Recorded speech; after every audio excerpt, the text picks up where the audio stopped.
Assalamualaikum warahmatullahi wabarakatuh.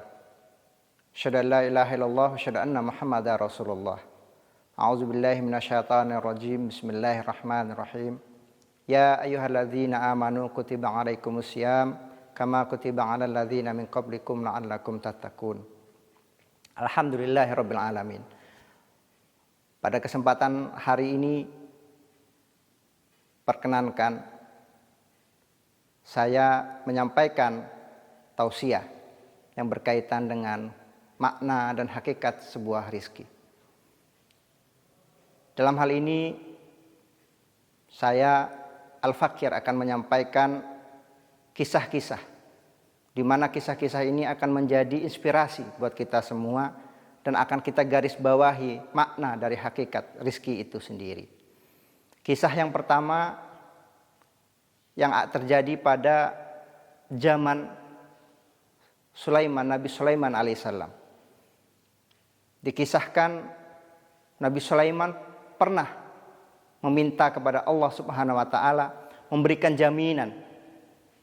Nabi Sulaiman alaihissalam mengatakan kepada Allah Subhanahu wa taala, "Ya Allah, izinkan aku untuk dapat menjamin rizki satu saja dari makhlukmu." Maka pada saat itu Allah menyampaikan melalui malaikatnya untuk Nabi Sulaiman berdiri di depan suatu pantai.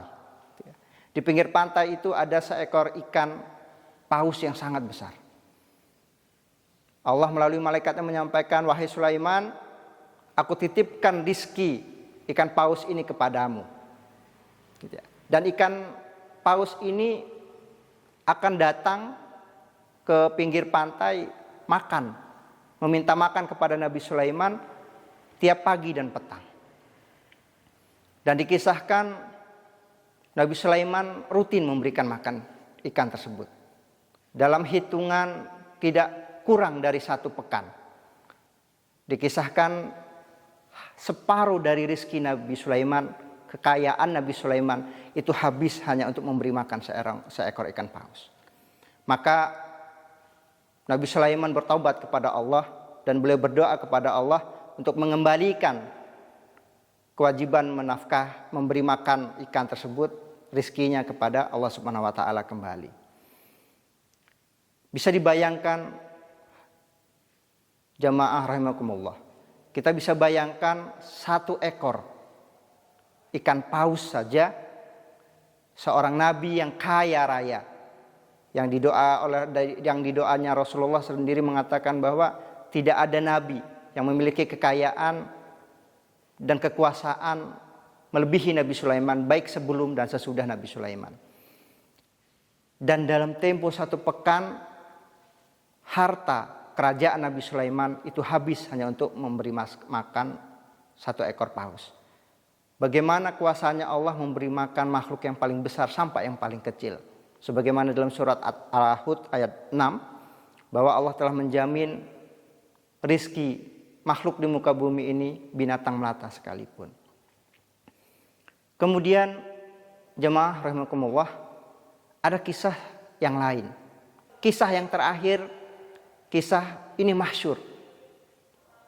Hikayat ini masyhur, kisah antar guru dan murid, antara Imam Syafi'i dan Imam Malik. Suatu hari Imam Malik mengatakan bahwa rizki itu datangnya tanpa perlu dicari, dia akan datang sendiri.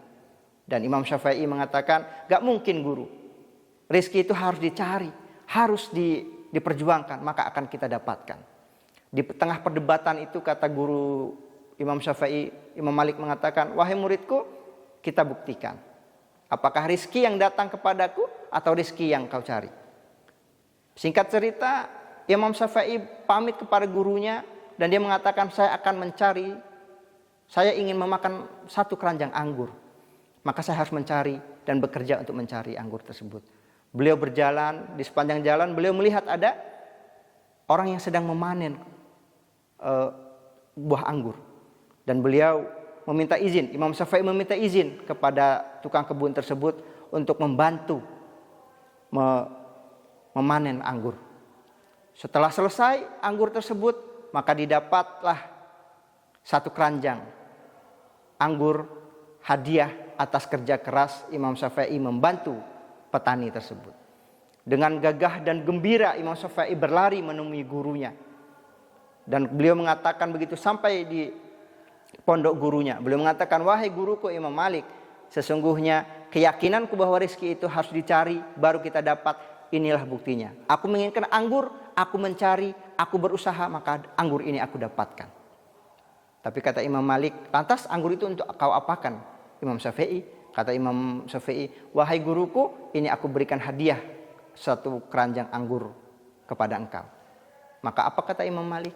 Wahai muridku, aku tidak bekerja, aku tidak melakukan apapun, tapi Allah berikan aku sekeranjang anggur melalui dirimu. Para jamaah muslim rahimakumullah, rizki itu bukan seberapa kuat dan hebatnya kita dalam berusaha. Rizki itu akan datang menghampiri kita sesuai dengan kadar dan batas yang Allah telah tetapkan di Lauhul Mahfuz. Maka jangan pernah takut para jemaah sekalian. Jangan pernah takut dan ragu akan keyakinan dan harapan kita kepada Allah. Karena sesungguhnya rizki yang kita dapatkan hari ini bukan karena usaha, bukan karena ibadah kita. Tapi rizki yang kita dapatkan hari ini adalah murni karena memang Allah sudah membatasi kadarnya masing-masing. Apakah rizki itu dalam bentuk uang? Apakah dalam bentuk kesehatan? Anak-anak yang ceria, istri yang bahagia, rumah tangga yang baik-baik saja, itu juga bagian dari skenario dan rizkinya Allah Subhanahu wa ta'ala. Akhirul kalam, mudah-mudahan di bulan Ramadan ini Allah sudah memberikan kita jaminan bahwa hasil dari Ramadan ini adalah tattaqun. Allah akan berikan kelapangan yang seluas-luasnya kepada orang-orang yang bertakwa. Takwa dalam artian bahwa kita ikuti track, ikuti jalan kebenaran, hindari jalan-jalan kemaksiatan dan keburukan, maka Allah akan penuhi semua kebutuhan-kebutuhan hidup kita. Allahu a'lam bishawab. Mudah-mudahan ini menjadi amal ibadah buat kita semua. Mudah-mudahan Ramadan kita menjadi Ramadan yang betul-betul membawa berkah, membawa manfaat dan diridhoi Allah Subhanahu wa taala. Akhirul kalam, Allahumma waffiq illa akum min thariq. Wassalamualaikum warahmatullahi wabarakatuh.